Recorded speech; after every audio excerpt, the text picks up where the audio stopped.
Hello viewers, welcome to Suman TV. నేను జ్యోతి. చాలా మంది మలద్వార సమస్యలైనటువంటి పైల్స్, ఫీచర్స్, ఫిస్టులా వీటి గురించి మాట్లాడడానికి చాలా ఇబ్బంది పడుతూ ఉంటారు. సో అసలు ఈ ప్రాబ్లమ్స్ అనేవి ఎందుకు వస్తాయి, వీటికి ఆయుర్వేదంలో మనకి చికిత్సా విధానం ఎలా ఉంది, ఇలాంటి వాటి గురించి ఈరోజు నేను మీకు చాలా క్లారిటీగా చెప్పబోతున్నాను. సో మరి వాటి గురించి ఎక్స్ప్లెయిన్ చేయడానికి మనతో పాటు ప్రముఖ ఆయుర్వేదిక్ సర్జన్ డాక్టర్ వెంకటేశ్వర్లు గారు మనతో పాటు ఉన్నారు. నమస్తే డాక్టర్ గారు. నమస్తే డాక్టర్ గారు, చాలా మంది ఫిస్టులా సమస్యని నెగ్లెక్ట్ చేస్తూ చాలా సఫర్ అవుతూ ఉంటారు. అసలు ఫస్ట్ ఆఫ్ ఆల్ ఇది ఎందుకు వస్తుందండి? సో జనరల్గా అసలు ఫిస్టులా అంటే ఏంటి అని చూసినప్పుడు ఏంటంటే రెండు భాగాలను అంటే రెండు కుండలను కలుపుతూ ఒక చిన్న ట్యూబ్ లాంటిది ఎక్కడున్నా కానీ దాన్ని మనం ఫిస్టులా అంటాం అనమాట.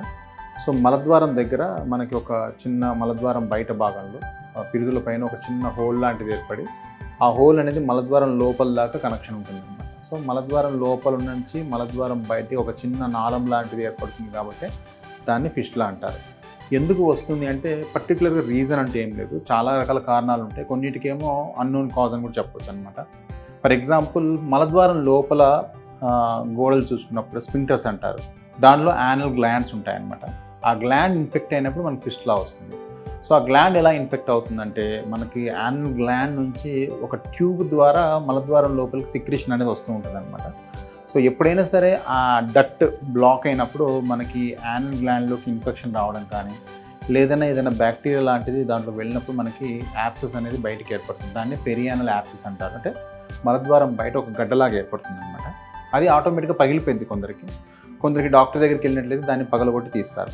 సో ఎక్కడైతే మీకు పగిలిపోతుందో అక్కడ నుంచి మలద్వారం లోపల ఎక్కడైతే ఇన్ఫెక్షన్ వచ్చిందో అక్కడ నుంచి ఇక్కడికి ఒక చిన్న ట్యూబ్ లాగా ఉంటుంది, దాన్నే ఫిస్టులా అంటారు.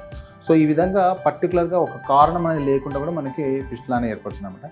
ఇదే కాకుండా కొన్ని రకాల వేరే కారణాలు ఉంటాయి. ట్యూబర్క్లోసిస్ అని, హెచ్ఐవి పేషెంట్స్లో అల్సరేటివ్ కోలైటిస్, క్రాన్స్, ఇవన్నీ పెద్ద పేగుకు సంబంధించినటువంటి కొన్ని రోగాలు అన్నమాట.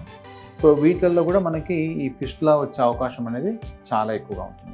సో డాక్టర్ గారు, అంటే ఇప్పుడు ఈ సమస్యని నెగ్లెక్ట్ చేస్తే సో అది ఎలాంటి పరిణామాలకి దారితీస్తుంది అంటారు? సో జనరల్గా ఏంటంటే మనకి ఎప్పుడైనా సరే ఈ మలద్వారం బయట ఎప్పుడైతే మనకి చీమ వస్తూ ఉంటుందో చాలామంది నెగ్లెక్ట్ చేస్తూ ఉంటారు. అంటే అప్పుడప్పుడు వస్తుంది సెగ్గడ్లు అనుకుని వదిలేస్తూ ఉంటారు దాన్ని. కానీ ఏమవుతుందంటే అది ఫ్రీక్వెంట్గా ఆన్ అండ్ ఆఫ్గా వస్తూనే ఉంటుంది. సో ఇలా మనకి ఫ్రీక్వెంట్గా వచ్చి పోతుంది అన్నప్పుడు ఏమవుతుందంటే చీము టైంకి బయటికి రాకపోతే ఆ చీమ అనేది వేరే చోటుకి వెళ్ళిపోతుంది అన్నమాట. ఆ సెప్సిస్ అనేది వేరే చోటుకి వెళ్తుంది. వెళ్ళినప్పుడు ఏమవుతుందంటే సింపుల్గా ఉన్న ఫిస్టులా కాస్త కాంప్లెక్స్ అవుతుంది అనమాట. అంటే చాలా ఈజీగా ట్రీట్ చేసేది కాస్త చాలా కష్టతరంగా ట్రీట్ చేయాల్సిన అవకాశం ఏర్పడే అవకాశం ఉంటుంది అనమాట.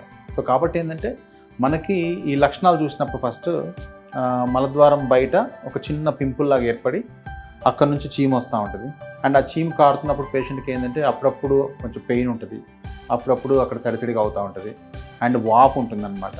అండ్ వాపు వచ్చినప్పుడు కొంచెం ఫీవరిష్ ఫీలింగ్ కూడా ఉంటుంది పేషెంట్కి. ఇలాంటి లక్షణాలు అంటే మనకి ఫిస్టులలో కనిపిస్తూ ఉంటాయి. కొన్నిసార్లు ఏంటంటే పేషెంట్కి మలద్వారం లోపల ఉన్నటువంటి హోల్ కొంచెం పెద్దగా ఉన్నప్పుడు మనకి లోపల నుంచి బయటికి గ్యాస్ లాంటిది పాస్ అవుతూ ఉంటుంది. సో ఈ విధంగా మనకి ఫిస్టులా లక్షణాలు అనేవి కనిపిస్తూ ఉంటాయి. సో డాక్టర్ గారు, మరి ఆయుర్వేదంలో ఇలాంటి సమస్యకి ఎలాంటి చికిత్సా విధానం అందుబాటులో ఉందంటారు? సో జనరల్గా ఏంటంటే మనం మిగతా చికిత్సా విధానాలు చూసినప్పుడు ఫిస్టులాటమని, లేజర్ సర్జరీ అని, ఫిస్టులెక్టమీ ఇట్లా చాలా రకాల సర్జరీస్ ఉన్నాయి ఫిస్టులాస్కి. బట్ ఏమవుతుందంటే ఏదైనా సర్జరీ చేయాల్సి వచ్చినప్పుడు, అగ్రెసివ్గా ఏదైనా ప్రొసీజర్ చేయాల్సి వచ్చినప్పుడు ఏంటంటే ఈ ఫిస్టులాని మొత్తం తీసేయాలి అంటే మలద్వారం పక్కన కండరాలని కూడా కట్ చేయాల్సి వస్తుంది. అట్లా కట్ చేసినప్పుడు ఏమవుతుందంటే మోషన్ ఎక్కువసేపు ఆపుకోలేరు వాళ్ళు. ఫర్ ఎగ్జాంపుల్ పేషెంట్ బయటికి వెళ్ళాడు, వాళ్ళకి కొంచెం సెన్సేషన్ ఉంది, అర్జ్ ఉంది, కొద్దిసేపు మనం హోల్డ్ చేసుకోవడానికి ఉంటుంది. ఎప్పుడైనా ఈ ఫిస్టులా సర్జరీ చేసుకున్నప్పుడు ఏంటంటే మోషన్ ఎక్కువసేపు హోల్డ్ చేసుకోలేరు. దానివల్ల ఏంటంటే ఈ రోజు డైపర్స్ వేసుకోవడము, మోషన్ ఎక్కువసేపు కంట్రోల్ లేకపోవడం అట్లాంటివి వచ్చే అవకాశం ఉంటుంది అన్నమాట. కాబట్టి ఆయుర్వేదానికి వచ్చేసరికి ఏంటంటే క్షారసూత్ర విధానం అనేది ఉంటుంది. It's an ayurvedic procedure. ఒక మెడికేటెడ్ థ్రెడ్ ఉంటుంది అనమాట, దాన్ని క్షారసూత్రం అంటారు. ఆ క్షారసూత్రం ఏంటంటే మన మలద్వారం లోపల ఉన్నటువంటి యానస్ హోల్ నుంచి మనం బయటికి ఏదైతుందో అక్కడ నుంచి ఇక్కడికి ఈ థ్రెడ్ ప్లేస్ చేయడం జరుగుతుంది అనమాట. దీన్ని క్షారసూత్ర చికిత్స అంటారు. సో ఈ థ్రెడ్ని మనం ఒక 6 నుంచి 8 వారాలు కానీ మార్చుకున్నట్లయితే ఆ ట్రాక్ అనేది కంప్లీట్గా గ్రాడ్యువల్గా కట్ అవుతూ వచ్చి కంప్లీట్గా ఈ ఫిస్టులా అనేది హీల్ అయిపోతుంది.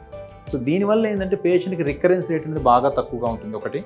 రెండోది ఏంటంటే మోషన్కి వచ్చే కండరాలు కానీ అట్లాంటివి కానీ ఎలాంటివి వదులు కాకుండా వాళ్ళ రెగ్యులర్గా వాళ్ళ పనులు చేసుకుంటూ మనం ఈ ట్రీట్మెంట్ చేసుకోవచ్చు. సో ఈ క్షారసూత్ర విధానం కానీ చేసినట్లయితే మనకి ఫిస్టులా అనేది 100% మళ్ళీ రికరెన్స్ లేకుండా తగ్గిపోతుంది. సో ఫిస్టులా అంటే సర్జరీ అని భయపడే వాళ్ళకి సో ఇది అనేది క్షారసూత్ర అనేది చాలా బాగా ఉపయోగపడుతుంది. Definitely. వాళ్ళు రెగ్యులర్ పనులు చేసుకుంటూ కూడా వాళ్ళు ఈ చికిత్స చేయించుకోవచ్చు. చేసుకోవచ్చు. అండ్ ప్రొసీజర్ కూడా మీకేమి హాస్పిటలైజేషన్ అవసరం లేదు. ఆడి వరకే చిన్న ఎనస్థీషియా ఇచ్చేస్తాము, ఒక 1 అవర్లో పంపించేస్తాము. హాస్పిటలైజేషన్, బెడ్ రెస్ట్ ఇట్లాంటివి ఏం అవసరం లేదు. వాళ్ళ పనులు వాళ్ళు చేసుకుంటూ ఈ ట్రీట్మెంట్కి వచ్చినట్లయితే ఒక 6 to 8 వీక్స్లోనే టోటల్గా మనం ఆ ఫిస్టులాని మళ్ళీ రికరెన్స్ లేకుండా చేయొచ్చు. ఓకే డాక్టర్ గారు, సో ఫిస్టులా సమస్య అసలు దానికి కారణాలు ఏంటి, ఎందుకు వస్తుంది, నెగ్లెక్ట్ చేస్తే మనకి ఎలాంటి ప్రాబ్లమ్స్ వస్తాయి, దానికి చికిత్సా విధానం మీ దగ్గర ఏది అందుబాటులో ఉందని చాలా బాగా ఎక్స్ప్లెయిన్ చేశారండి. Thank you so much. So viewers చూసారు కదా, సో మీరు కూడా ఇలాంటి సమస్యలతో బాధపడుతూ ఉంటే స్క్రీన్ మీద కనిపిస్తున్న నెంబర్కి వెంటనే కాల్ చేసి పూర్తి వివరాలు తెలుసుకోవచ్చు. సో ఇది ఇవాల్టి స్పెషల్ వీడియో. నమస్తే.